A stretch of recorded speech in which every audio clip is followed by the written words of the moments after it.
अस्सलाम वालेकुम एवरीवन। आज की वीडियो में हम रेटिनोस्कोपी में फार पॉइंट के कॉन्सेप्ट को डिस्कस करेंगे। तो सबसे पहले फार पॉइंट की डेफिनेशन देख लेते हैं। फार पॉइंट क्या होता है? फार पॉइंट स्पेस में मौजूद एक ऐसा पॉइंट है जो आपकी आई के फोविया के साथ कॉन्जुगेट करता है। सबसे पहले हम इमेट्रोपिक आई में देख लेते हैं कि फार पॉइंट कहाँ पे लाई करता है। तो ये एक रे डायग्राम है जिसके थ्रू मैं आपको एक्सप्लेन करती हूँ। ये जो पैरेलल रेज ऑफ लाइट है, incoming rays of light, suppose ये इन्फिनिटी से आ रही हैं। इन्होंने कॉर्निया को स्ट्राइक किया जो एक रिफ्रैक्टिंग सर्फेस है।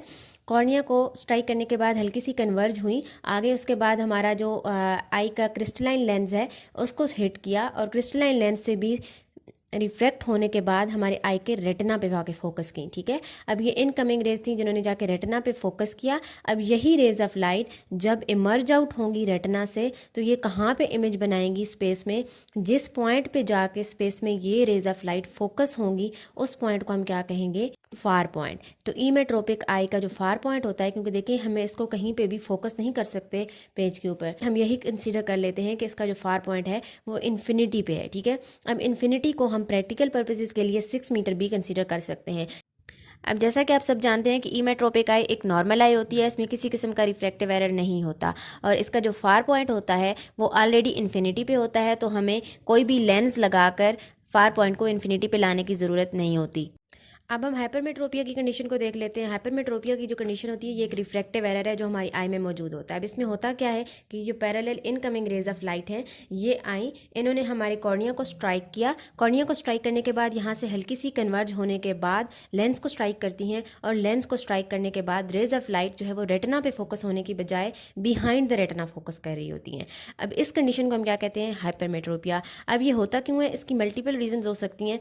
एक तो रीज़न ये हो सकती है कि जो हमारी आई का जो साइज़ है इसकी यानी एक्सियल लेंथ जो है वो कम हो जाती है। ठीक है, यानी कि हम ये कह सकते हैं कि सपोज एक नॉर्मल आई जो है वो उसका साइज़ इतना ही था जहाँ पे ये फोकसिंग रेज ऑफ लाइट आपको नज़र आ रही हैं, लेकिन हाइपरमेट्रोपिया की केस में क्या हुआ?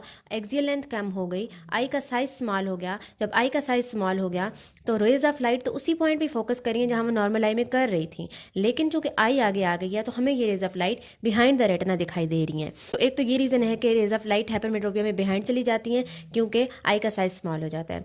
दूसरी रीज़न ये हो सकती है कि ये जो हमारा क्रिस्टलाइन लेंस है ये बेसिकली कन्वर्जिंग पावर प्रोवाइड कर रहा होता है, यानी रेज ऑफ लाइट को फोकस करा रहा होता है रेटिना के ऊपर। अब हाइपरमेट्रोपिया में क्या होता है कि ये लेंस कन्वर्जिंग पावर में डेफिशिएंट हो जाता है, यानी इसकी कन्वर्जिंग पावर कम हो जाती है। तो जब कम हो जाती है तो ऑब्वियसली वो रेटिना पे फोकस करने की बजाय वो बिहाइंड द रेटिना लेट जाके फोकस करता है। ठीक है, इनकमिंग रेज तो आ गई जिन्होंने बिहाइंड द रेटिना फोकस किया। अब इन्हीं रेज ने इमर्जिंग रेज की फॉर्म में यहाँ से रेटिना से इमर्ज आउट होना है। ठीक है, तो क्या होगा? ये रेज ऑफ लाइट जब इमर्ज आउट होंगी सबसे पहले लेंस को स्ट्राइक करेंगी। अब चूंकि लेंस जो है वो कम कन्वर्जिंग पावर प्रोवाइड कर रहा है तो इस कंडीशन में क्या होगा? रेज ऑफ लाइट कन्वर्ज होने की बजाय डाइवर्ज हो जाएंगी। ठीक है, तो ये डाइवर्जिंग रेज जो है वो हाइपरमेट्रोपिया की केस में इमर्ज आउट होती हैं। तो अब ये क्योंकि डाइवर्जिंग रेज हैं तो पेपर पे जो है वो हमें ये कहीं पे भी फोकस होती हुई नजर नहीं आ रही। तो हम ये कंसीडर कर सकते हैं कि जब हम इस पॉइंट को एक्सटेंड करते हैं बिहाइंड द रेटिना तो क्या होता है? हमें एक विर्चुअल फार पॉइंट जो है वो बनता हुआ दिखाई दे रहा है। तो इस पॉइंट को हम क्या कह सकते हैं कि ये जो है वो हाइपरमेट्रोपिक आई का फार पॉइंट है जो बिहाइंड द रेटिना या बियॉन्ड इन्फिनिटी लाई कर रहा है। ठीक है, अब ऐसी कंडीशन में हमने क्या करना है कि ये बिहाइंड द रेटिना फोकस होने वाली रेज को हमने रेटिना पे लेके आना है और सेकेंडली बियॉन्ड इन्फिनिटी बनने वाले फार पॉइंट को इन्फिनिटी पे लेके जाना है। अब हाइपरमेट्रोपिया में चूंकि आई की जो पावर होती है वो डेफिशिएंट हुई हुई होती है जिसकी वजह से रेज ऑफ लाइट रेटिना पे कन्वर्ज होने की बजाय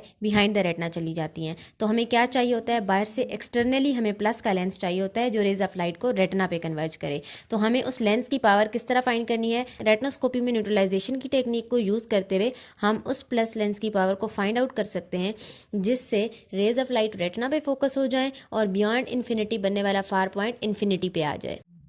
अब हम मायोपिक आई को देख लेते हैं। तो मायोपिया क्या होता है? मायोपिया में ये होता है कि incoming rays of light cornea और लेंस से स्ट्राइक करने के बाद रेटिना पे जाके फोकस नहीं होती बल्कि इन फ्रंट ऑफ रेटिना फोकस हो जाती हैं। ठीक है, अब इसकी भी रीजंस डिफरेंट होती हैं। एक तो ये हो सकती है कि जो आई की एक्सियल लेंथ है वो ज़्यादा हो जाती है। ठीक है, यानी ये जो एक्सियल लेंथ होती है आई की वो ज़्यादा हो जाती है, यानी आई का साइज़ ज़्यादा हो जाता है। तो अब इसको हम किस तरह कंसीडर कर सकते हैं? सपोज़ ये जो रेज ऑफ लाइट है ये यहाँ पे फोकस कर रही हैं, ये सपोज इसकी नॉर्मल एक्सियल लेंथ है, एक नॉर्मल आई इसको हम कंसीडर करते हैं। लेकिन अब मायोपिया है तो मायोपिया की केस में क्या हुआ कि ये जो एक्सियल लेंथ जब ज़्यादा हुई तो आई का साइज़ क्या हुआ?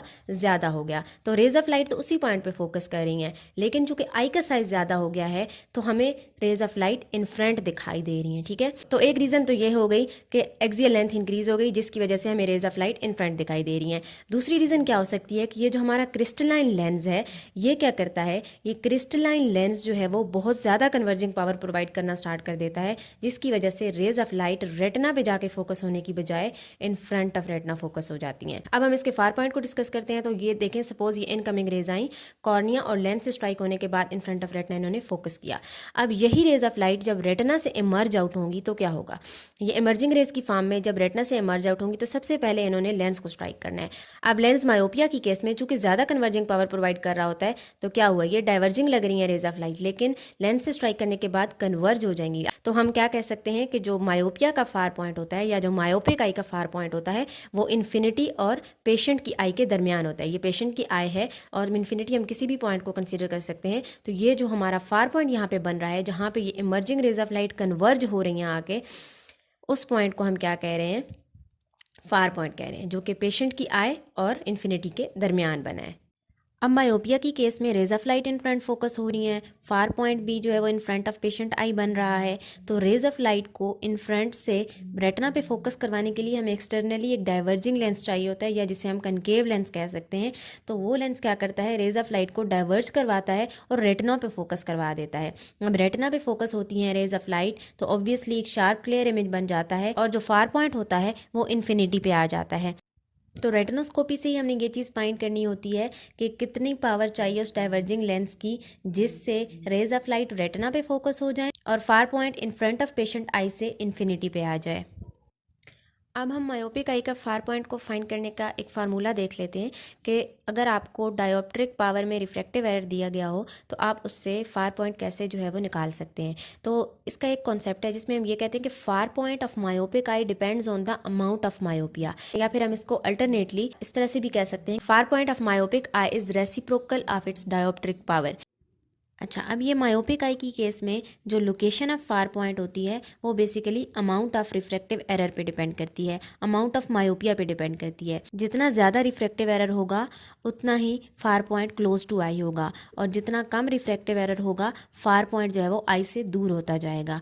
अब अगर हम मीटर में लेते हैं तो far point is equal to 1 dioptre और अगर सेंटीमीटर में होता है तो फिर हम 100 डायोप्टर उसको कंसीडर करते हैं। अब सपोज आपको कहा जाता है कि 0.5 डायोप्टर का मायोपिक एरर है पेशेंट को, तो आप उसका फार पॉइंट फाइंड करें। अब क्या होगा, फार पॉइंट फाइंड करने के लिए हम अगर मीटर में फाइंड करना चाहते हैं तो इस फार्मूले के अकॉर्डिंग 1 डायोप्टर करेंगे, 1/0.5 इज इक्वल टू 2 मीटर का फार पॉइंट हमें मिलेगा। इसी तरह अगर हमने सेंटीमीटर में फाइंड करना है तो हम 100 डिवाइडेड बाई 0.5 करेंगे तो हमारे पास 200 सेंटीमीटर आ जाएगा। अगर हमें कहा जाता है कि 1.5 डायोप्टर का मायोपिया है, आप फार पॉइंट जो है वो फाइंड करके दिखाएं। तो फार पॉइंट आप मीटर में किस तरह फाइंड करेंगे, 1 डिवाइडेड बाई 1.5 डायोप्टर तो कितना आ जाएगा, 0.67 मीटर। और इसी को अगर आपने सेंटीमीटर में करना है तो 100 डिवाइडेड बाय 1.5 करेंगे तो वो 67 सेंटीमीटर आ जाएगा। तो इस तरह से अगर आपको डायोप्ट्रिक पावर दी गई हो रिफ्रैक्टिव एरर की तो आप जो है वो फार पॉइंट को फाइंड कर सकते हैं। सपोज आपको एक एग्जांपल दी जाती है कि 100 सेंटीमीटर का वर्किंग डिस्टेंस है, आपने वर्किंग लेंस फाइंड करना है। तो किस तरह फाइंड करेंगे, मीटर में 1 बाय वर्किंग डिस्टेंस होगा और सेंटीमीटर में 100 डिवाइडेड बाय वर्किंग डिस्टेंस होगा। तो हम सेंटीमीटर में चूंकि हमें वैल्यू दी गई है तो हम सेंटीमीटर ही कंसीडर करते हैं। तो 100 डिवाइडेड बाय 100 जब होगा हमारे पास कितना वर्किंग लेंस आएगा, 1 डायोप्टर का वर्किंग लेंस हमारे पास आ जाएगा। तो इस तरह से इस फार्मूले से, फार पॉइंट वाले फार्मूले से आप फार पॉइंट फाइंड कर सकते हैं और इस वर्किंग लेंस वाले फार्मूले से आप वर्किंग लेंस फाइंड कर सकते हैं वर्किंग डिस्टेंस को पुट करके। ठीक है, अब फाइनली हम रेटिनोस्कोपी रिफ्लेक्स की कैरेक्टरिस्टिक्स देख लेते हैं। इमेट्रोपिया से स्टार्ट करते हैं। इमेट्रोपिया में क्या होता है कि ये जो इमर्जिंग रेज ऑफ लाइट है ना, ये जब रेटिना से रिफ्लेक्ट होकर बाहर आ रही हैं तो ये पैरेलल हो जाती हैं। ठीक है, आपने ये चीज़ याद रखनी है कि जब रेज ऑफ लाइट रेटिना से रिफ्लेक्ट होने के बाद पैरेलल हो जाएं तो एग्जामिनर को पेशेंट के प्यूपिल में विद रिफ्लेक्स नजर आएगा। इसी तरह हम हाइपरमेट्रोपिया की केस में क्या देखते हैं कि ये जो रेटिना से रिफ्लेक्ट होकर रेज बाहर आ रही हैं, इमर्जिंग रेज हैं, ये डाइवर्जेंट हैं। ठीक है, डाइवर्जेंट रेज की फॉर्म में आ रही हैं। तो जब ये डाइवर्जिंग रेज की फॉर्म में बाहर आती हैं तो एग्जामिनर को पेशेंट के प्यूपिल में जो रिफ्लेक्स नजर आता है वो विद मूवमेंट या विद रिफ्लेक्स ही नजर आएगा। अब हम मायोपिक आई के रेटिनोस्कोपिक रिफ्लेक्स की बात करते हैं।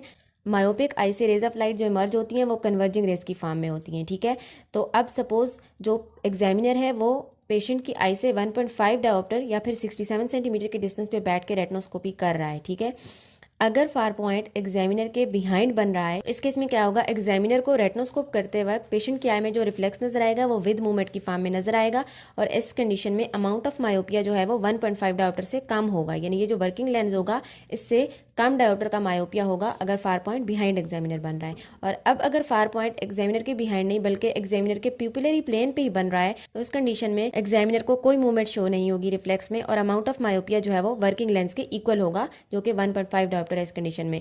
अब अगर एग्जामिनर 1.5 डायोप्टर पे बैठ के रेटिनोस्कोपी नहीं कर रहा, 1 डायोप्टर पे कर रहा है या किसी भी और डिस्टेंस पे कर रहा है, तो उस केस में वर्किंग लेंस चेंज हो जाएगा। ठीक है, जब फार पॉइंट सपोज अब ना बिहाइंड बन रहा है ना पिपुलरी प्लेन पे बन रहा है, अगर इन फ्रंट ऑफ एग्जामिनर बन रहा है, तो उस केस में क्या होगा, एग्जामिनर को प्यूपिल रिफ्लेक्स में अगेंस्ट मूवमेंट शो होगी और अमाउंट ऑफ मायोपिया जो है वो 1.5 डायोप्टर से ग्रेटर हो जाएगा, वर्किंग लेंस से ग्रेटर अमाउंट ऑफ मायोपिया जो है वो मिलेगा।